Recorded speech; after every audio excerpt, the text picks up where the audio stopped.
గలతీయులు రాసిన పత్రిక మనం ధ్యానం చేస్తున్నటువంటి గలతీయులకు రాసినటువంటి పత్రిక 2వ అధ్యాయము 1 నుంచి 5 వచనాలు నేనే చదువుతాను. అటు పిమ్మట 14 సంవత్సరములు అయిన తర్వాత నేను తీతును వెంట పెట్టుకుని బర్నబాతో కూడా యెరూషలేమునకు తిరిగి వెళ్ళి తిని దేవదర్శన ప్రకారమే వెళ్ళి తిని, మరియు నా ప్రయాసము వ్యర్థమవునేమో లేక వ్యర్థమైపోదునేమో అని నేను అన్యజనుల్లో ప్రకటించుచున్న సువార్తను వారికి ప్రత్యేకంగా ఎన్నికైన వారిని విశదపరిచితిని. అయినను నాతో కూడా ఉన్న తీతు గ్రీసు దేశస్థుడైనను అతడు సున్నతి పొందుటకు బలవంత పెట్టబడలేదు, మనల్ని దాసులుగా చేసుకున్న వాళ్ళని క్రీస్తు యేసు వలన మనకు కలిగిన మన స్వాతంత్ర్యమును వేగుచుచ్చుటకు రహస్యంగా తేబడి దొంగతనంగా ప్రవేశించిన కపట సహోదరుల వలన జరిగినది. సువార్త సత్యము మీలో నిలిచినట్లు మేము వారికి ఒక గడి అయినను లోబడుటకు ఒప్పుకొనలేదు. మొదటి పత్రిక ధ్యానం చేశాము. ఈ గలతీయులకు రాసిన పత్రిక 1వ అధ్యాయం ధ్యానం చేశాము. ఈ 2వ అధ్యాయము 1 నుంచి 5 వచనాలు ధ్యానం చేద్దాం. ఒకసారి 1వ అధ్యాయంలో ఏం జరిగిందనే విషయాన్ని మీకు గుర్తు చేసి నేను ముందుకు వెళ్తాను. 1వ అధ్యాయంలో ఉన్న విషయాన్ని 2వ అధ్యాయంలో కూడా పౌలు భక్తుడు కొనసాగిస్తా ఉన్నాడు. ఏం కొనసాగిస్తున్నాడంటే, 1వ అధ్యాయంలో దేవుడే తనను రాయవారిగా ఉండేందుకు పిలిచాడని, రెండోది దేవుని యొక్క సువార్తను డైరెక్ట్ గా దేవుడే నాకు వెల్లడి చేశాడని, అలాగే 2వ అధ్యాయంలో కూడా నేను ఏదైతే సువార్తను ప్రకటిస్తూ ఉన్నామో ఆ సువార్తను అపోస్తలులు అనబడుతున్న వారు కూడా స్వీకరించారని, తాను ప్రకటిస్తున్నటువంటి సువార్త అపోస్తలులు ప్రకటిస్తున్న సువార్త రెండు ఒకటేనని, అంతేకాదు మరి పేతురు గారి 2వ అధ్యాయంలో సువార్త సత్యాన్ని బట్టి నడవకపోవడం బట్టి పౌలు దాన్ని చూసి బహిరంగంగానే ఖండించి, నేను మనుషులు సంతోషపెట్టువాడిని కాదు దేవుడినే సంతోషపెట్టువాడిని అనే విషయాన్ని ఈ 2వ అధ్యాయంలో మనం నేర్చుకోబోతున్నాం. దేవునికి మహిమ కలుగును గాక. అందులో మొదటి వచనం 2వ అధ్యాయంలో మొదటి వచనం ఏమి జ్ఞాపకం చేస్తా ఉందంటే, 1వ వచనం అటు పిమ్మట 14 సంవత్సరములైన తర్వాత నేను తీతును వెంట పెట్టుకుని బర్నబాతో కూడా యెరూషలేమునకు తిరిగి వెళ్ళి తిని. 2వ అధ్యాయం మొదటి వచనంలో అటు పిమ్మట 14 సంవత్సరాలు అనే మాటకు అర్థం ఏంటంటే, బహుశా అరేబియా దేశంలో తాను 13 సంవత్సరాలు, అంతకుముందు యెరూషలేముకు వచ్చి 15 రోజులు ఉన్నాడు. తర్వాత సిరియా కిలికియా ప్రాంతం అనబడుతున్న ప్రాంతానికి వెళ్ళి ఇంచుమించు 14 సంవత్సరాలు ఉన్నాడు. బహుశా 3 సంవత్సరాలు, ఇదో 14 సంవత్సరాలు, 15 రోజులు, ఇంచుమించు 17 సంవత్సరాలు 15 రోజుల తర్వాత యెరూషలేముకైనా వెళ్ళి ఉండాలి, లేదా సిరియా కిలికియా ప్రాంతంలో 14 సంవత్సరాల తర్వాత మళ్ళా రెండోసారి యెరూషలేముకి వెళ్ళాడు. ఈ రెండోసారి యెరూషలేముకి వెళ్ళినప్పుడు కూడా ఒకళ్ళు తీతును వెంట పెట్టుకున్నాడు, రెండోది బర్నబాతో యెరూషలేముకి తిరిగి వెళ్ళి తిరిగి ఉంది. తిరిగి అంటే రెండోసారి వెళ్ళాడు, ముందోసారి వెళ్ళాడు. అది మనకు కనబడుతుంది చూడండి, ఎక్కడ 18వ వచనంలో 1వ అధ్యాయం. అటు పైన 3 సంవత్సరాలు అయిన తర్వాత కేఫాను పరిచయం చేసుకోవాలని యెరూషలేముకు వచ్చి అతనితో కూడా 15 దినములు ఉంటున్నాయి. అది మొదటిసారి. ఇప్పుడు రెండవసారి బర్నబాను వెంట పెట్టుకుని, అంటే తీతును వెంట పెట్టుకుని బర్నబాతో కూడా రెండోసారి వెళ్ళాడు. ఎప్పుడు? 14 సంవత్సరాలు అయిన తర్వాత. ఈ 1వ వచనంలో 2 వ్యక్తులు ఉన్నారు, ఒకటి బర్నబా, రెండోది తీతు. సో సందర్భం వచ్చింది కాబట్టి బర్నబా గురించి కొన్ని మాటలు జ్ఞాపకం చేసుకుందాం. ఒకసారి ఈ బర్నబా అనేటువంటి పేరుకి హెచ్చరిక పుత్రుడు అని అర్థం. హెచ్చరిక పుత్రుడు అని అర్థం. నిజానికి బర్నబా పేరు యోసేపు. బర్నబా పేరు ఏం పేరు? యోసేపు. కానీ అతనికి హెచ్చరిక పుత్రుడు అనేటువంటి పేరును మరి పెట్టడం జరిగింది. అపోస్తలుల కార్యాలు 4వ అధ్యాయము 36-37 వచనాలు చదివితే అపోస్తలుల కార్యాలు 4వ అధ్యాయం 36-37 వచనాలు. కోప్రాలో పుట్టిన లేవీయుడగు యోసేపు అని ఒకడు ఉండెను. ఇతనికి అపోస్తలులు ఏమని పేరు పెట్టారట? హెచ్చరిక పుత్రుడు. కింద ఒక జ్ఞాపకం ఉంది, ఆదరణ పుత్రుడు అని అర్థమించు బర్నబా అని పేరు పెట్టబడి, అతడు భూమి గలవాడై ఉండి దానిని అమ్మి దాన్ని వెల తెచ్చి అపోస్తలుల పాదాల యొద్ద పెట్టెను. ఈ బర్నబాకు ఉన్నటువంటి ఒక గుణాల గురించి మాట్లాడుకున్నప్పుడు ఆయన గురించి ఒక 4 మాటలు చెప్తాను. ఈయన తన ఆస్తులు అమ్మి లేదా తన భూమిని అమ్మి తీసుకొచ్చి ఎవరైనా పెట్టాడంట? అపోస్తలుల పాదాల యొద్ద పెట్టాడు. అపోస్తలులు ఎవరు? 12 మంది. ఆ 12 మంది అపోస్తలుల పాదాల దగ్గర ఎందుకు పెట్టాడు?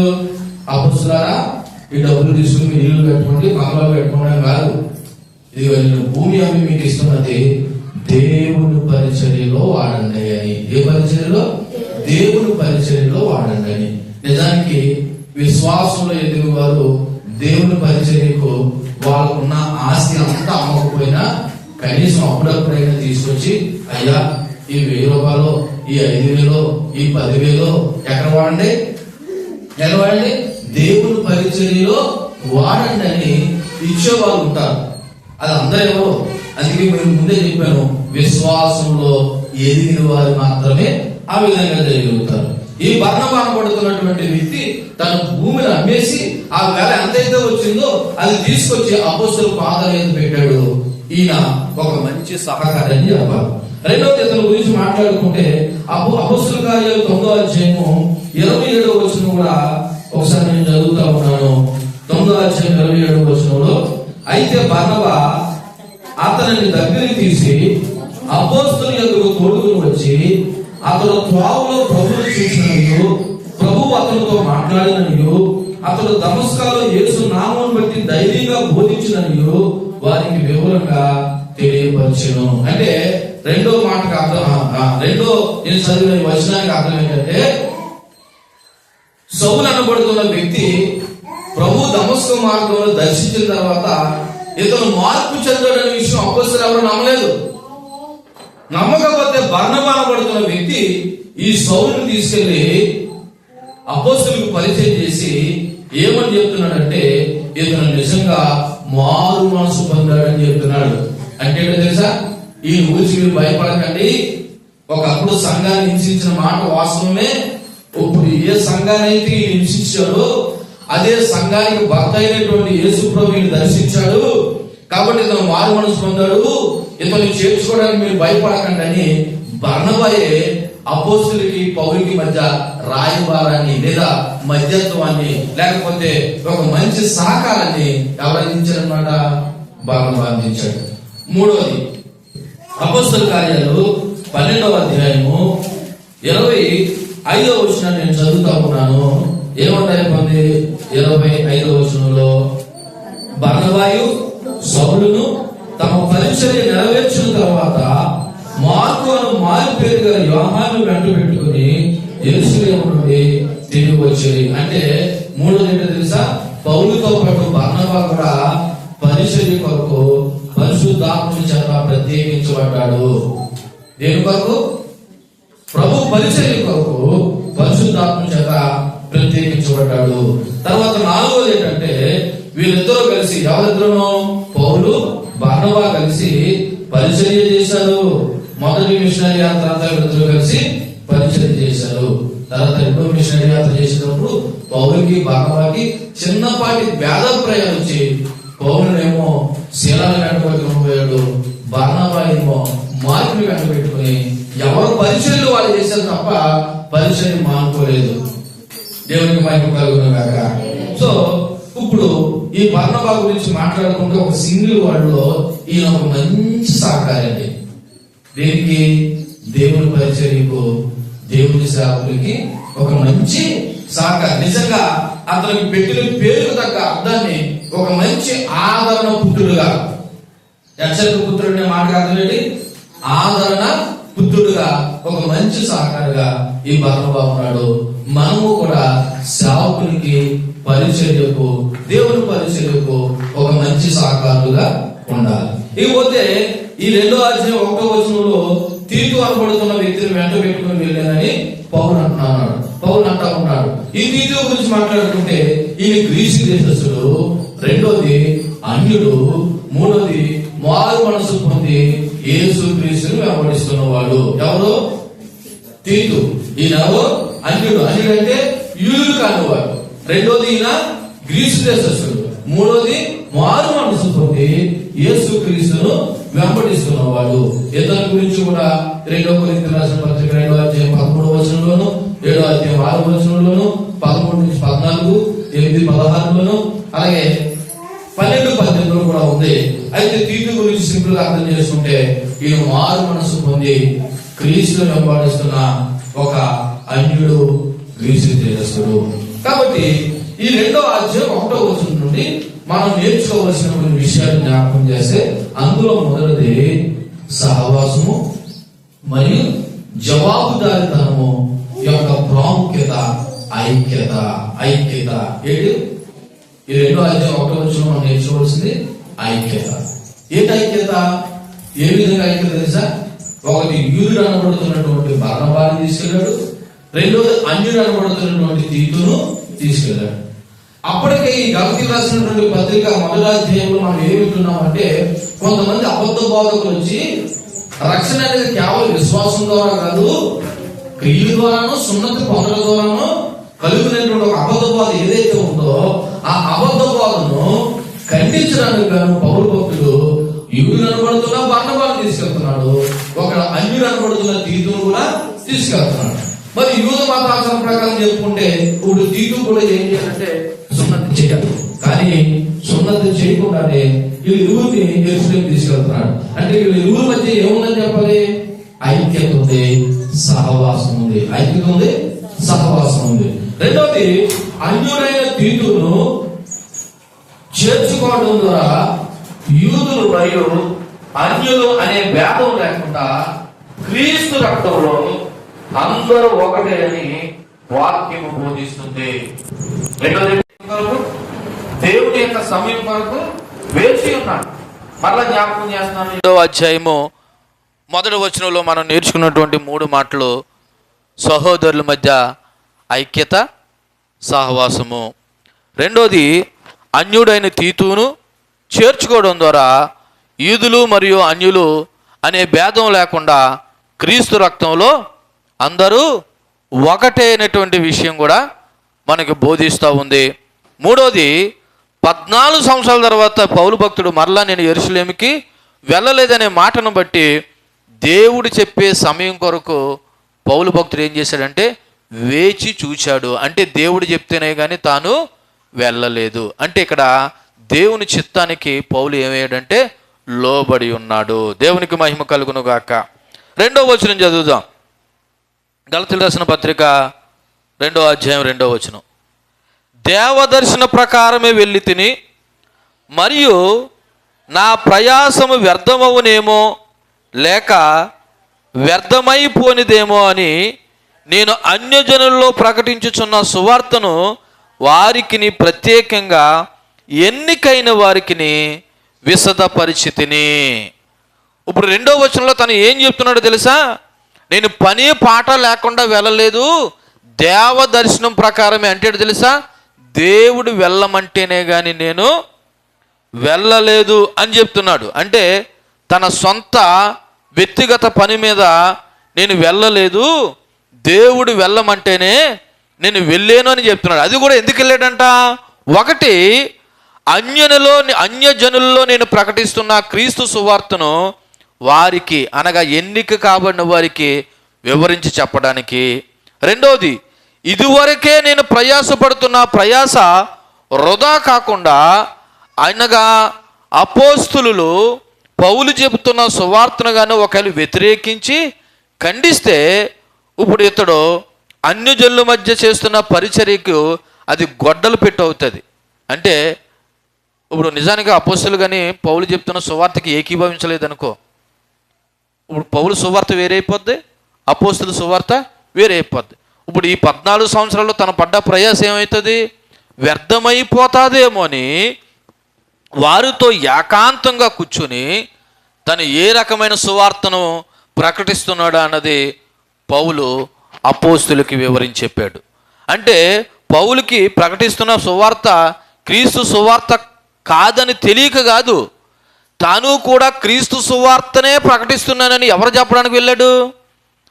అపోస్తులు చెప్పడానికి వెళ్ళాడు. ముందు యెరూషలేముకి వెళ్ళినప్పుడు పేతురును పరిచయం చేసుకోవడానికి వెళ్ళాడు. ఇప్పుడు రెండోసారి యెరూషలేముకి ఎందుకు వెళ్ళాడంటే తను ప్రకటిస్తున్న సువార్త మీరు ప్రకటిస్తున్న సువార్త ఒకటే అని వివరించడానికి, విశదపరచడానికి వెళ్ళాడు.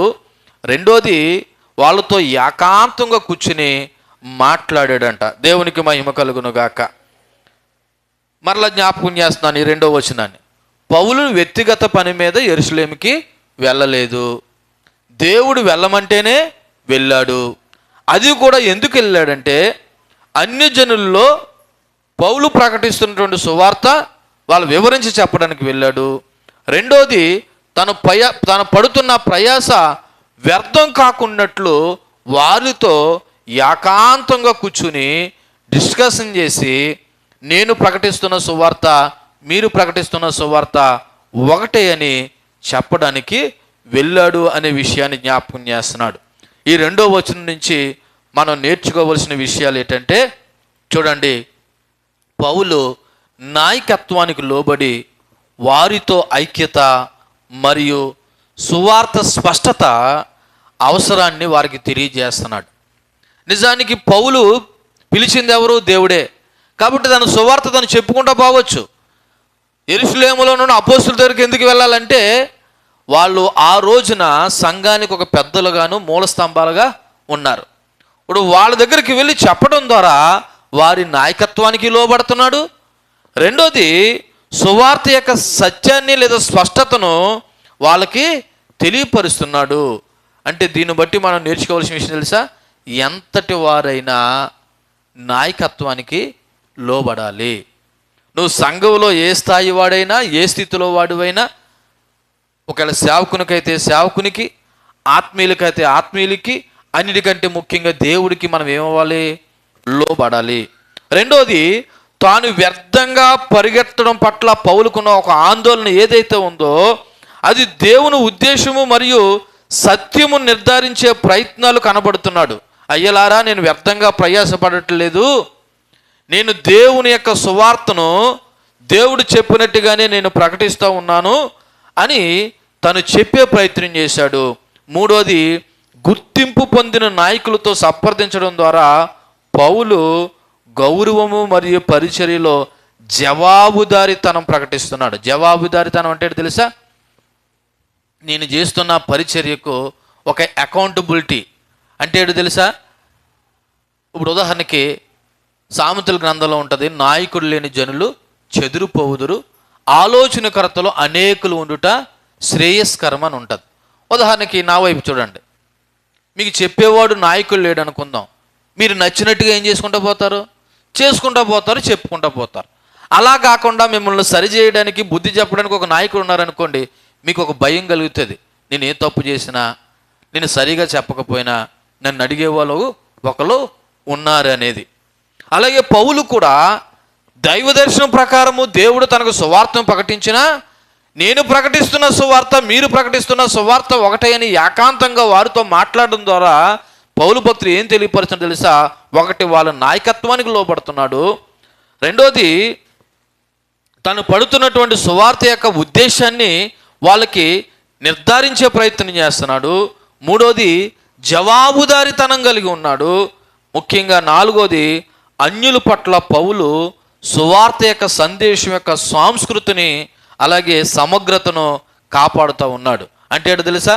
నేను దేవుని సువార్తను ప్రకటిస్తున్నాను కాబట్టి ఆ ప్రజల మధ్య గలిబిలి చేసి సాంప్రదాయాలను సంస్కృతులను పాడు చేయాలనేది ఆయన ఉద్దేశం కాదు, కానీ అన్యులు యూదుల పట్ల ఒక సఖ్యత కొరకు ఆయన ప్రయత్నం చేస్తూ ఉన్నాడు. దేవునికి మహిమ కలుగునుగాక. కాబట్టి నేను మొదటి వచనానికి ఏ పేరు పెట్టానంటే క్రీస్తు సువార్తలో ఐక్యత. క్రీస్తు సువార్తలో ఐక్యత. రెండో వచనం క్రీస్తు సువార్తలో జవాబుదారీతనం. క్రీస్తు సువార్తలో జవాబుదారీతనం అంటే తను ఏదైతే సువార్త ప్రకటిస్తున్నాడో దానికి జవాబుదారీతనం వహిస్తున్నాడు. 3వ వచనం చదువుతాను చూడండి. అయినను నాతో కూడా ఉన్న తీతు గ్రీసు దేశస్థుడైనను అతడు సున్నతి పొందుటకు బలవంత పెట్టబడలేదు. ఈ 3వ వచనానికి 3వ మాట ఏంటంటే క్రీస్తు సువార్తలో విముక్తి. క్రీస్తు సువార్తలో విముక్తి లేదా విడుదల. ఏటి విముక్తి అంటే చూడండి, ఆ రోజుల్లో సున్నతి అనే ఒక సంస్కారం ఏదైతే ఉందో అది ఒక ముఖ్యమైన సమస్యగా ఆ రోజు ప్రారంభ చర్చిలో ఉంది. నా వైపు చూడండి. ఆ రోజుల్లో యూదులు కాని వారు తప్పకుండా ఏం పొందాలి? సున్నతి పొందాలి. సున్నతి పొందితేనే కానీ వాళ్ళు దేవుని బిడ్డలు కారు, లేదా క్రీస్తులో విశ్వాసం ఉంచలేని వారు అవుతారని ఒక ప్రారంభ సమస్య కింద సున్నతి అనేది ఉన్నది. అంటే వాళ్ళ అర్థం ఏంటంటే యోధామతం పుచ్చుకుంటే సున్నతి పొంది మోషే ధర్మశాస్త్రాన్ని పాటించాలనే ఒక కొంతమంది యోధా మత బోధకుల యొక్క వాదన. అయితే పౌలు క్రీస్తు రాయబారులంతా సున్నతి అవసరం లేదని జవాబు ఇచ్చారు. ఈ విషయంలో తీతు వాళ్ళకు ఒక మంచి ఎగ్జాంపుల్ కింద కనబడతా ఉన్నాడు. అందుకే 3వ వచనం అంటాడు, అయినను నాతో కూడా ఉన్న తీతు గ్రీసు దేశస్థుడైనను అతడు సున్నతి పొందుటకు బలవంత పెట్టబడలేదనే మాటకు అర్థం ఏంటంటే ఆయన సున్నతి పొందుకోలేదు, సున్నతి పొందుకోవాల్సిన అవసరం లేదు. ఎందుకంటే రక్షణకు విశ్వాసానికి మూలము యేసుక్రీస్తు తప్ప సున్నతి పొందుకోవడం ద్వారా రక్షణ లేదు అనే విషయాన్ని చెప్పడానికి తనతో ఉన్నటువంటి తీతు అన్యదేశస్థుడైనా గ్రీసు వాడైనా అతనికి ఏం చేయలేదని చెప్తున్నాడు. సున్నతి పొందుకొని నేనేం చేయలేదు, బలవంత పెట్టలేదు. ఎందుకు పెట్టలేదు అనుకో, ఒకవేళ నేనే కానీ సున్నతి చేసుకోమని చెప్పాను అనుకో, ఇప్పుడు ఆ యోధా మత నాయకులు చెప్తున్న బోధ, ఇప్పుడు అపోస్తుల బోధ ఒకలాగే ఉంటుంది. అప్పుడు పౌలు పడుతున్న ప్రయాస అంతా ఏమైపోతుందంటే వ్యర్థమైపోతుంది. నిజానికి సున్నతి అనేది ఆనాడు దేవునికి మరియు అబ్రహాముకి మధ్య జరిగిన ఒక శారీరక సంబంధమైన వడంబడిక. దేవునికి అబ్రహాముకి జరిగినటువంటి ఒక శారీరక సంబంధమైన వడంబడిక, ఒక సింహనం. అయితే అన్యులు అనబడుతున్న వారు నేటి క్రైస్తవ విశ్వాసానికి సున్నతికి సంబంధం లేదు. ఎందుకు లేదో ఒకసారి రోమిలకు రాసిన పత్రిక 4వ అధ్యాయము 9-16 వచనాలు ఒకసారి చదువుతాం. 4వ అధ్యాయము 9-16 వచనాలు చదివితే ఏమని రాయబడి ఉన్నది? ప్రభు చేత నిర్దోషి అని ఎంచబడిన వాడు ధన్యుడు. ఈ ధన్యవచనం సున్నతి గల వారిని గురించి చెప్పబడినదా, సున్నతి లేని వారిని గురించి చెప్పబడినదా? అబ్రహాము యొక్క విశ్వాసం అతనికి నీతి అని ఎంచబడుచున్నది కదా. మంచిది. అది ఏ స్థితి యందు ఎంచబడి ఉండును? సున్నతి కలిగి ఉన్నప్పుడా, సున్నతి లేనప్పుడా? సున్నతి కలిగి ఉన్నప్పుడు కాదు, సున్నతి లేనప్పుడే. మరియు సున్నతి లేని వారైనను నమ్మిన వారందరికీ అతడు తండ్రి అగుట వలన వారికి నీతి ఆరోపించుటకే అతడు సున్నతి పొందక మునుపు తనకు కలిగిన విశ్వాసం వలన ఆయన నీతికి ముద్రగా సున్నతి అని గుర్తు పొందెను. మరియు సున్నతి గల వారికి తండ్రి అగుటకు, అనగా సున్నతి మాత్రం పొందిన వారు గాక మన తండ్రి అయిన అబ్రహాము సున్నతి పొందక మునుపు అతనికి కలిగిన విశ్వాసం యొక్క అడుగుజాడలను బట్టి నడుచుకున్న వారికి తండ్రి అగుటకు అతడు గుర్తుగా పొందెను. ఈ మాటకి మీకు అర్థం ఒకవేళ తెలియకపోయినా ఇలా చూడండి. అబ్రహాము విశ్వాసులకు తండ్రిని సున్నతి పొందక ముందే విశ్వాసాన్ని బట్టి అయిన నీతిమంతుడుగా ఎంచబడ్డాడు. ఈనాడు కూడా క్రైస్తవులు అనబడుతున్న మనకి కూడా సున్నతి కాదు ముఖ్యమైనది, దేవుడి పట్ల విశ్వాసము. దేవుని నామానికి మహిమ కలుగును గాక. హల్లెలూయా. సో ఈ 3 వచనం నుండి మనం నేర్చుకోవాల్సిన కొన్ని విషయాలు జ్ఞాపకం చేస్తే, క్రీస్తు సువార్త విశ్వాసులను ధర్మశాస్త్ర సంబంధమైన విషయాల నుండి విముక్తి కలిగజేసింది. యేసుక్రీస్తు సువార్త యేసుప్రభు నమ్ముకోవడం ద్వారా ధర్మశాస్త్ర సంబంధమైన విషయాల నుండి ఏం చేసిందంట? విముక్తి కలుగజేసింది. రక్షణకు ఆధారము యేసుక్రీస్తునందు విశ్వాసం మాత్రమని నొక్కు చెబుతుంది. అంటే ఏంటో తెలుసా? ప్రభువును నమ్ముకోవాలంటే కంపల్సరీ సున్నతి చేసుకోవాలన్నటువంటి ఆచారం నుండి, ధర్మశాస్త్రం నుండి యేసు ప్రభు సువార్త మనకి ఏం కలిగజేసింది? విముక్తి కలిగజేసింది. రెండోది రక్షణకు మూలము యేసుక్రీస్తు అనే విషయం చెప్పడం జరిగింది. అలాగే సున్నతితో పని లేదని చెప్పడం ద్వారా సాంస్కృతికంగా జాతి భేదం సంబంధం లేకుండా విశ్వాసుల మధ్య ఐక్యతను కూడా చూపిస్తుంది. అంటే ఏంటి తెలుసా? యూదుడు అన్యుడు ఇద్దరు కూడా దేవుని దృష్టిలో ఒకటే అనే విషయం జ్ఞాపకం చేస్తుంది. అలాగే సాంప్రదాయాలు విలువైనవి అయినప్పటికీ సువార్త యొక్క ప్రధాన సందేశాన్ని కప్పివేయకుండా దేవుడు కాపాడుతున్నాడు తన సువార్త ద్వారా. సాంప్రదాయాలు విలువైనవే, కానీ దేవుని సువార్త కంటే ఎక్కువ కాదు.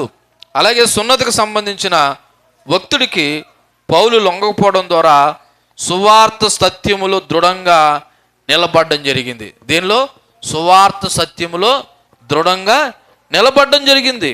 ఎందుకు అన్న విషయాన్ని మనము 4వ వచనంలో మనము జ్ఞాపకం చేసుకుందాం.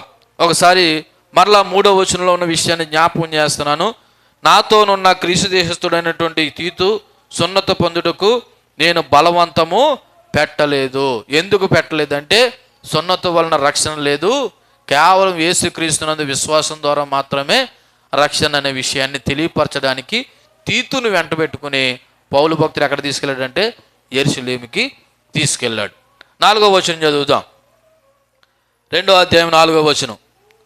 మనల్ని దాసులుగా చేసుకుని వలనని క్రీస్తు యేసు వలన మనకు కలిగిన మన స్వాతంత్ర్యమును వేగుచూచుటకు రహస్యముగా తేబడి దొంగతనంగా ప్రవేశించిన కపట సహోదరుల వలన జరిగినది.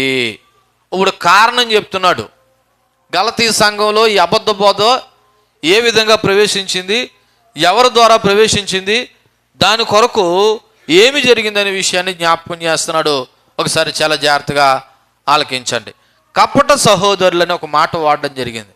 ఎవరు ఈ కపట సహోదరులు అంటే, యెరూషలేములో ప్రభువును అంగీకరించిన క్రైస్తవులు అనబడుతున్న వారిలో ఇంకా కొంతమంది మతం ముసుగులో ఉన్నటువంటి నామకార్థ క్రైస్తవులు. ఏ క్రైస్తవులు? నామకార్థ క్రైస్తవులు. యూదులే క్రైస్తవులుగా మారారు. అయినా సరే యూదా మతంలో ఉన్నటువంటి మత సంబంధమైన ఆచారాలు పాటించాలని కొంతమంది కపట సహోదరులు ఈ యూదా క్రైస్తవుల నుండి బయటకు వచ్చారు. అందుకే మీకు ప్రారంభంలో చెప్పాను, మతోన్మాదులు బయట నుంచి వస్తారు, అబద్ధ బోధకులు సంఘం నుండే వస్తారని. మతోన్మాదులు ఎక్కడి నుంచి వస్తారు? సంఘం బయట నుంచి వస్తారు. అబద్ధ బోధకులు ఎక్కడి నుంచి వస్తారు? సంఘం లోపల నుండే వస్తారు. ఇప్పుడు ఈ కపట సహోదరులు అనబడుతున్న వాళ్ళు ఎక్కడి నుంచి వచ్చారు? వీళ్ళు గలతీలో ఉన్నటువంటి సంఘాలలో వాళ్ళు క్రైస్తవులుగా పిలువబడుతూ ఉన్నా ఇంకా యోధా మత సంబంధమైనటువంటి ఆచారాలు పాటించాలని ఒక మత ముసుగులో ఉన్నటువంటి కపట సహోదరుల వల్ల ఇది జరిగిందని చెప్తూ ఉన్నాడు. ఈ కపట సహోదరుల యొక్క ఉద్దేశం ఏంటంటే, యూదులని ఇతరులని భేదం లేకుండా క్రైస్తవులందరినీ మోషే ధర్మశాస్త్రం కిందకి మరలా ఈయన తేవాలని చూస్తున్నారు. అంటే ధర్మశాస్త్రం పాటించే విధంగా నమ్మిన క్రైస్తవుల్ని, అనగా యూదుల్లో నుండి నమ్మిన క్రైస్తవులను కూడా వాళ్ళు కూడా ఏం పాటించాలని చెప్తున్నారు? మరలా అదే ధర్మశాస్త్రాన్ని పాటించాలని చెప్తున్నారు. నిజానికి ప్రభువుని నమ్మడం ద్వారా ధర్మశాస్త్రం నుండి మనకి ఏం కలిగిందంటే విముక్తి కలిగింది. దేవుని నామానికి మహిమ కలుగును గాక. ఏం కలిగింది? విముక్తి కలిగింది. అయినా సరే వీళ్ళు ఇంకా ఏం చెప్తున్నారంటే మనం ధర్మశాస్త్రం కింద ఉండాలనే విషయాన్ని జ్ఞాపకం చేస్తున్నారు. అందుకే ఈ 4వ వచనం యేసుక్రీస్తు సువార్తలో మనకి ఏం లభించిందంటే స్వేచ్ఛ లభించింది. ఏం లభించింది? స్వేచ్ఛ. ఏ విధంగా స్వేచ్ఛ లభించిందంటే ఒకసారి మనం జ్ఞాపకం చేస్తూ ఉన్నాను చూడండి. యేసు ప్రభు ఈ లోకానికి రావడంలో ఉద్దేశం ఏంటంటే మనుషులందరినీ ధర్మశాస్త్రం నుండి విడుదల కలుగు చేయాలని. అందుకే మనుషులకు పాప విముక్తి ఎలా కలుగుతుందనే దానికి సమాధానము దేవుని కృప మూలంగా మనుషులకి పాప విముక్తి కలిగింది. దానికి ఉదాహరణగా అపోస్తుల కార్యాలు 13వ అధ్యాయము 38, 39 వచనాలు ఒకసారి చదువుదాం.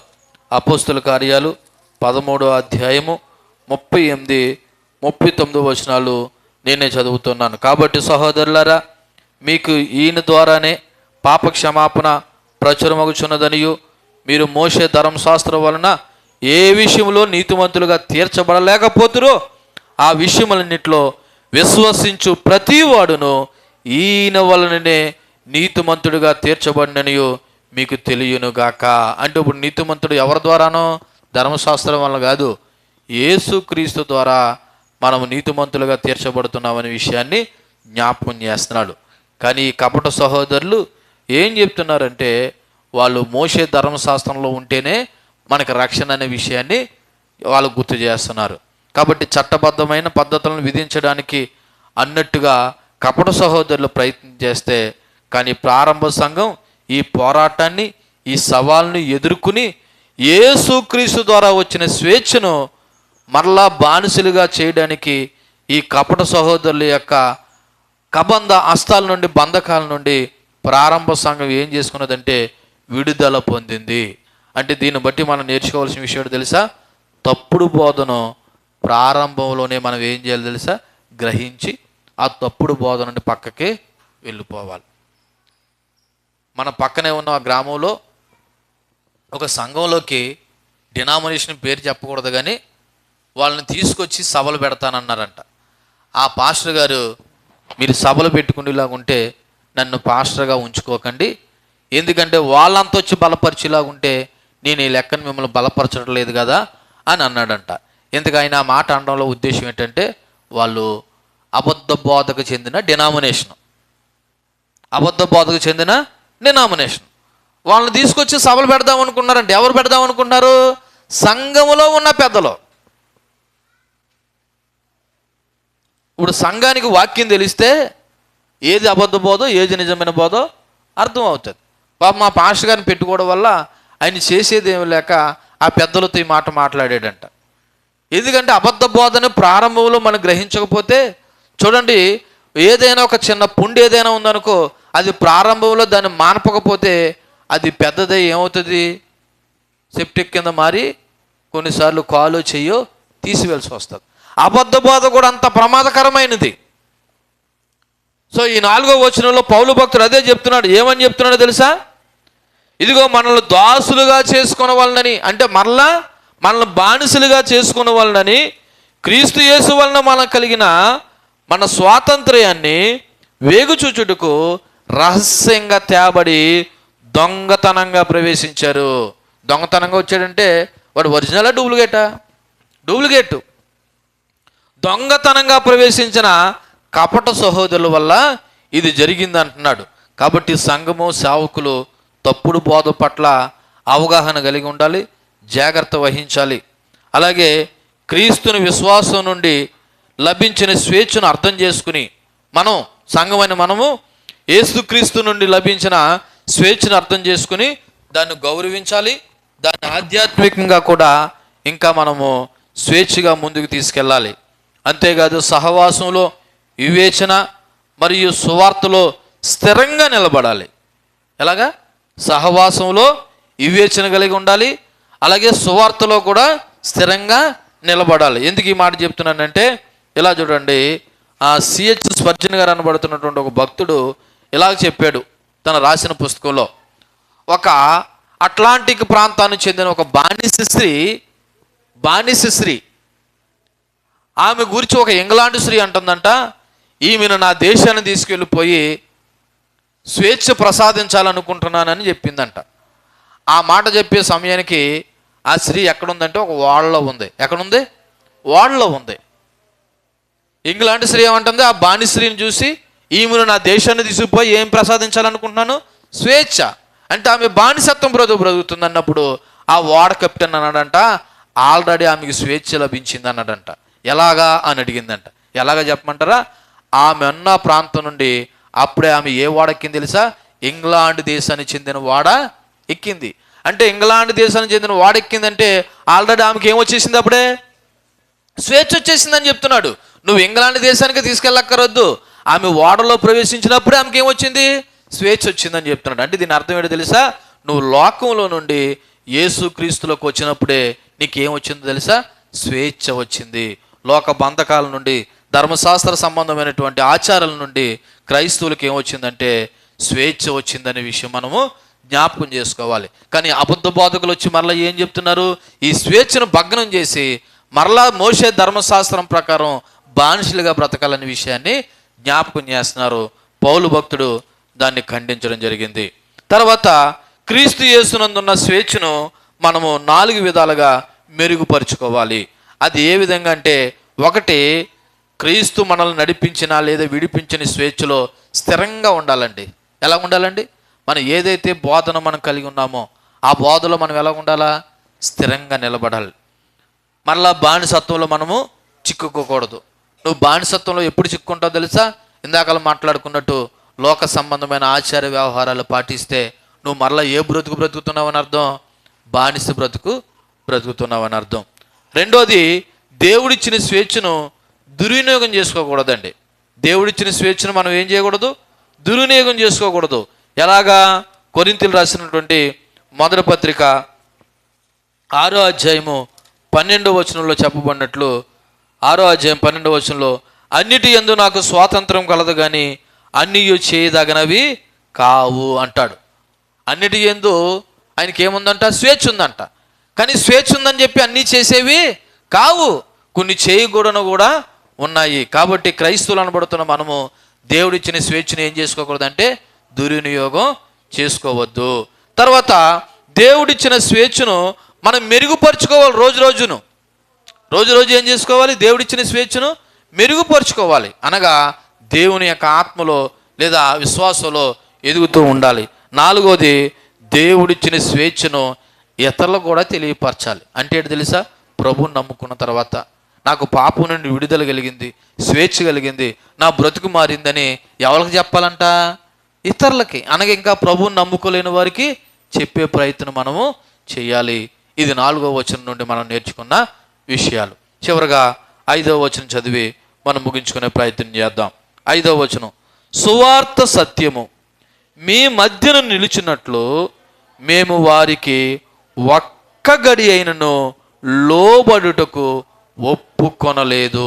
ఇదండి ఇంపార్టెంట్. నేను ప్రారంభంలోనే చెప్పాలనుకున్నాను, చెప్తున్నాను. మన అంశం పేరేటంటే సువార్త సత్యము. ఏంటండి? సువార్తే సత్యము. అనగా సువార్త అంటే ఎవరు? యేసుక్రీస్తు మాత్రమే సత్యము. ఆ సత్యం కొరకంట పౌలు భక్తుడు ఒక్క గడి అయినను ఆ కపట సహోదరులకు ఏమవ్వలేదంట? లోబడి ఉండలేదు. అంటే దీన్ని బట్టి అర్థం చేసుకోండి సువార్త కొరకు మనం ఎలా నిలబడాలో. కాబట్టి కపట బోధకులకు ఒక్క క్షణం పాటు కూడా తాను లొంగలేదనే విషయాన్ని పౌలు భక్తుడు చెప్తున్నాడు. ఒకవేళ లొంగేడే అనుకో, లోబడ్డాడే అనుకో, క్రైస్తవులను ఎంత గొప్ప నష్టం కలుగు చేస్తాడో పౌలుకు తెలుసు. ఎవరికి? అబద్ధ బోధకుల యొక్క బోధకు కానీ లోబడితే నిజమైన క్రైస్తవులకి పౌలు ఏం చేసిన వాడు అవుతాడు? చాలా నష్టము కలుగు చేసిన వాడు అవుతాడు. అందుకే దీని ద్వారా పౌలు సువార్త సత్యము, సందేశము, స్వచ్ఛతను కాపాడడానికి మరి సువార్త సత్యంలో నేను తొలగిపోలేదనే విషయాన్ని నొక్కి చెప్తున్నాడు. ఈ వచనం ద్వారా యూద ఆచారాలు అనుసరించవలసిన అవసరం లేకుండా సంఘములోకి అన్యులు క్రీస్తులో విశ్వాసం ద్వారా చేర్చుకోవచ్చు. దేని ద్వారా చేర్చుకోవచ్చు? ఎవరైనా ఒక వ్యక్తి సంఘంలోకి వస్తానంటే ఆచారాలతోనూ మతంతోనూ కులంతోనూ సంబంధం లేకుండా యేసుక్రీస్తునందు విశ్వాసం ద్వారా ఆ వ్యక్తిని ఎక్కడ తీర్చుకోవచ్చు? సంఘంలోకి చేర్చుకోవచ్చు. కానీ ఆనాడు ఆదిమ సంఘంలో ఏముంది? ఎవడైనా సంఘంలో చేర్చబడాలంటే వాడి విశ్వాసం ఒకటే కాదు, వాడు ఏం పొందాలి? సున్నత కూడా పొందాలనేటువంటి ఏదైతే ఉందో దాని నుండి పౌలు భక్తుడు ఆ అన్యులు అనబడుతున్న వారికి దేవుడు విముక్తి కలుగు చేశాడు. కేవలం విశ్వాసం ద్వారా అందరూ సంఘంలో చేర్చుకోవచ్చు అనే విషయాన్ని చెప్పడం జరిగింది. కాబట్టి క్రైస్తవ విశ్వాసులు తాము పొందిన బోధలను గట్టిగా పట్టుకోవాలని పౌలు భక్తుడు ప్రోత్సహిస్తున్నాడు. ఆ మాట తిమోతికి ఈ విధంగా చెప్పాడు. తిమోతికి రాసినటువంటి 2వ పత్రిక 1వ అధ్యాయము 13-14 వచనంలో ఈ విధంగా మాట్లాడాడు. తిమోతికి రాసిన 2వ పత్రిక 1వ అధ్యాయము 13-14 వచనంలో, క్రీస్తు యేసునందు ఉంచవలసిన విశ్వాస ప్రేమలు కలిగిన వాడే నువ్వు నా వలన వినిన హితవాక్య ప్రమాణమును గైకొనుము, నీకు అప్పగింపబడిన ఆ మంచి పదార్థమును మనలో నివసించు పరిశుద్ధాత్మ వలన కాపాడుము. ఏదైతే దేవుడు మనకిచ్చాడో, ఏదైతే విశ్వాసము హితవాక్యం ఇచ్చాడో ఆ వాక్యాన్ని గట్టిగా పట్టుకోవాలని పౌలు భక్తుడు తిమోతితో చెప్పాడు. మనతోనూ కూడా చెప్తా ఉన్నాడు. సో ఈ వచనం నుండి మనం నేర్చుకోవాల్సిన విషయాలు ఏంటో తెలుసా? సువార్త స్వచ్ఛత ప్రాముఖ్యతను గుర్తిరగాలి. రెండోది విశ్వాసంలో స్థిరంగా నిలబడాలి. మూడోది అబద్ధ బోధనను గుర్తించి వివేకంగా ప్రవర్తించాలి. నాలుగోది తప్పుడు బోధకులకు లేదా తప్పుడు బోధలకు వెంటనే స్పందించాలి.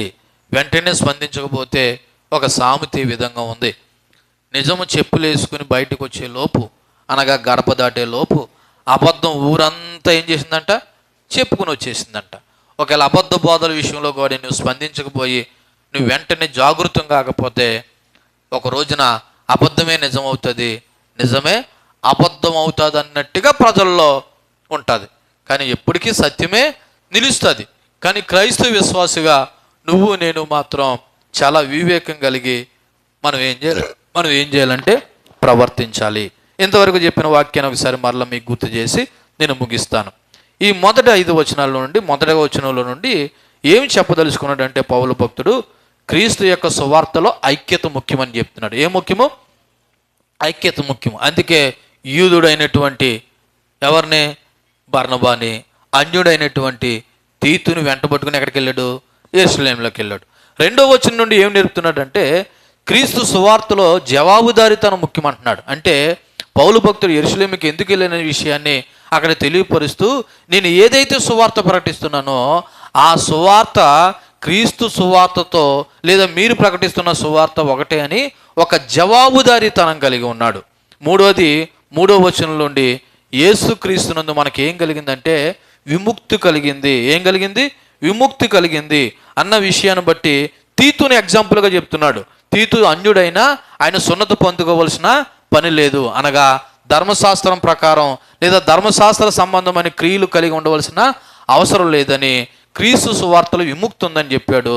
4వ వచనంలో ఏం చెప్పాడంటే అదే క్రీస్తు సువార్తలో స్వేచ్ఛ కూడా ఉంది. ఏముంది? స్వేచ్ఛ. కానీ స్వేచ్ఛ ఉందని చెప్పి మన ఇష్టం వచ్చినట్టు ప్రవర్తించడానికి వీలు కూడా లేదు. అలాగే 5వ వచనంలో ఏం చెప్పాడంటే క్రీస్తు సువార్తలో స్వచ్ఛత అనగా సత్యము ఉంది. ఏముంది? సత్యము. అందుకే అంటున్నాడు 5వ వచనంలో ఏమన్నాడో తెలుసా? సువార్త సత్యము మీ మధ్యన నిలుచున్నట్లు మేము వారికి ఒక్క గడి అయినను లోబడుటకు ఒప్పుకోలేదు. అంటే సువార్త ఎంత సత్యమో అన్న విషయాన్ని తెలియపరిచాడు. ఫైనల్గా పౌలు భక్తుడు మనకు ఎందుకు ఈ విషయాలన్నీ బోధిస్తున్నాడంటే ఇలా చూడండి, సువార్త సత్యం మనలో నిలవాలని, దానిలోనే కొనసాగాలని. సువార్త సత్యము మనలో నిలవాలి, అలాగే దానిలోనే మనం ఏం చేయాలి? కొనసాగాలి. సువార్త సత్యం తెలుసుకుని దానిలో కొనసాగకపోయినా నువ్వు ప్రమాదమే. ఒకవేళ కొనసాగి సువార్త సత్యము తెలుసుకోలేకపోయినా ప్రమాదమే. కాబట్టి ఏది ముఖ్యమో తెలుసా? సువార్త అనేది ముఖ్యము. ఆ సువార్త సత్యంలో మీరందరూ నిలబడండి. అబద్ధ బోధకులు వస్తారు, వాళ్ళ యొక్క బోధనలు మనము ప్రారంభంలోనే వివేచించి గ్రహించి వాళ్ళ బోధనలు మనం ఖండించాలి. అంతేకాదు యేసుక్రీస్తు రక్తమందు అన్యుడని కానీ గ్రీసు దేశస్థుడని కానీ యూదుడని లేదు, అందరూ ఒకటే అని చెప్పడానికి తీతుని వెంటబట్టుకుని యెరూషలేముకి వెళ్ళాడు. దీని ద్వారా పౌలు ఏం చెప్పదలిచాడో తెలుసా? 1వ అధ్యాయంలో చెప్పిన దానికి కొనసాగింపుగా సున్నత ముఖ్యమైనది కాదు, యేసుక్రీస్తునందు విశ్వాసమే రక్షణకు మూలమని చెప్పే ప్రయత్నం చేశాడు. కాబట్టి ఇక్కడ ఉన్న మనం అందరూ కూడా ఇలా చూడండి, మీరు చేసే మంచి పనుల వల్ల లేదా మీరు చేసే పుణ్యకార్యాల వల్ల మనకు రక్షణ కలుగుతుంది, పరలోకను పోతారని అనుకోకండి. కేవలం యేసుక్రీస్తునందు విశ్వాసం ద్వారా మాత్రమే మనకు రక్షణ కలుగుతుంది. ఆ రక్షణలో కొనసాగుతూనే పరిశుద్ధత వస్తుంది. ఆ పరిశుద్ధతలో ఉంటేనే ఒక రోజున ప్రభువుని చూడగలుగుతాం, చేరగలుగుతాం. అట్టి విశ్వాసంతో రక్షణలో కొనసాగుతూ పరిశుద్ధత కలిగి ఉందాం. దేవుడి మాటలు మన వెనుకల్లో దీవించి ఫలింపచేయునుగాక. ఆమేన్. కళ్ళు మూసుకోండి, ప్రార్థన చేద్దాం. చెప్పబడిన వాక్యాన్ని బట్టి